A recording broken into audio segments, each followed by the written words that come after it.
Chers tous, bonjour Cash en ce dimanche 10 novembre 2024. Bien sûr, je vais voter oui au projet de la nouvelle constitution. Pourquoi voter oui? Et je vous invite à voter oui parce que ensemble, disais-je, on se connaît.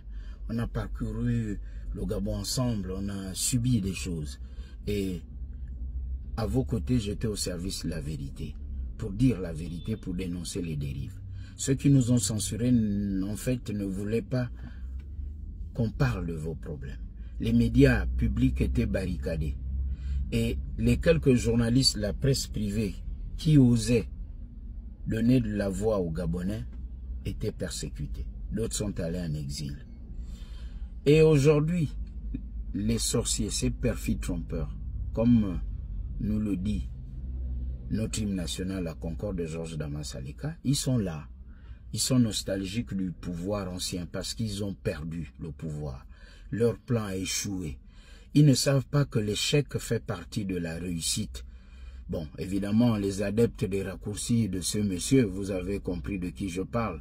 Le mégaphone de la cacophonie, Rastignac le sophiste, monsieur Bilibinze, ils diront que Mukwama a dit que l'échec c'est la réussite. Non. Quand on échoue, on apprend pour réussir. Même ceux qui font décoller les fusées échouent.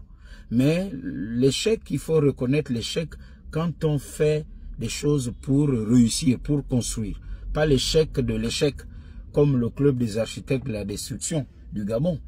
C'est-à-dire, ils n'ont même pas su entretenir le peu qu'Omar Bongo a laissé. Rien que le cas de la cité de la démocratie milite contre eux.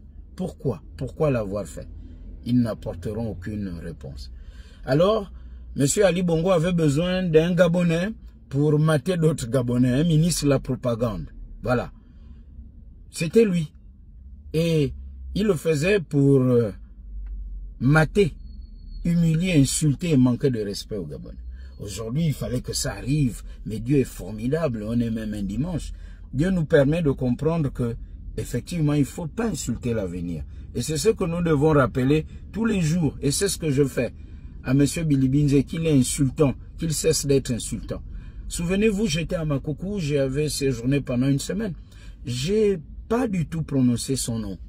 J'ai été à l'école Marian Gwabi, non loin de là où il habite. Je n'ai pas cité son nom. Cette école est abandonnée. Je n'ai pas dit, mais où est Bilibinze? Pendant longtemps, il était au gouvernement. Qu'a-t-il fait pour faire un don, comme il le faisait tous au PDG? L'ancien château, qui est un château, l'un des châteaux d'eau les plus dégradés du Gabon, alors qu'il fut ministre de l'eau et du courant, pour parler simplement, je n'ai pas cité le nom de M. Bilibinze. Réécoutez mes vidéos. Ce château d'eau est non loin de là où il habite, il passe là matin, midi et soir. Mais j'ai commencé à parler de lui parce qu'il est insultant au moment où les Gabonais ont besoin un peu de calme, de paix. Au moment où on sort d'un grand traumatisme, il vient remuer le couteau dans la plaie alors qu'il y a des vies à réparer. Et moi, je lui rappelle ceci. Et Dieu est formidable parce que c'est ce qu'on appelle la confusion. Et qu'est-ce que Dieu nous permet d'apprendre? Que le même Bilibinze qui a insulté les Gabonais, eh bien, ces mêmes propos l'accablent. Alors, il dit qu'il invite les gens à un débat. Il fallait vivre ça. Et c'est très bien, on va aussi écrire des livres un peu sur tout ça. Alors, dites-lui désormais que quand il veut un débat, celui qui sera invité à son débat, c'est lui-même. Et voici un extrait du débat qu'il veut avoir. Et à la fin de cet extrait, posons-nous la question, est-ce que ce qu'il dit peut s'appliquer sur lui? Morceau choisi, Cash. Mettre le pays à feu à ça, personne ne le laissera faire. Et moi je vous le dis, ça j'ai été dit ici par le gouvernement. Il y a les lignes jaunes. S'il les franchit, il sera arrêté. Ce n'est même pas compliqué. Mais qu'il essaye. M. Ping aujourd'hui fait des déclarations pour impressionner ses militants. Il a de plus en plus de mal à les retenir parce qu'ils ont tous compris qu'il n'y a pas de plan B. Que l'élection est finie, qu'Ali Bongo est au pouvoir, qu'il y a un gouvernement en place et que le pays fonctionne. Il n'y a pas de plan B.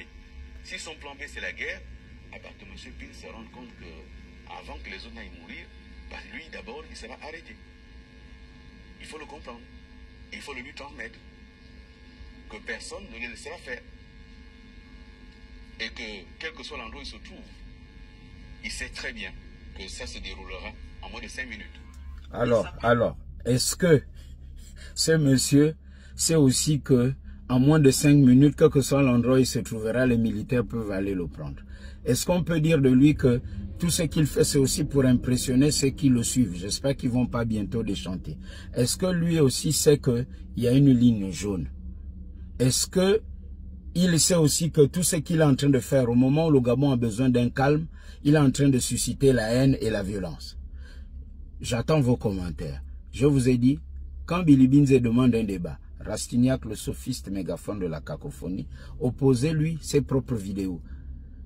L'invité à son débat, en fait, c'est lui-même. C'est ça sa contradiction et on n'insulte pas l'avenir. Cash.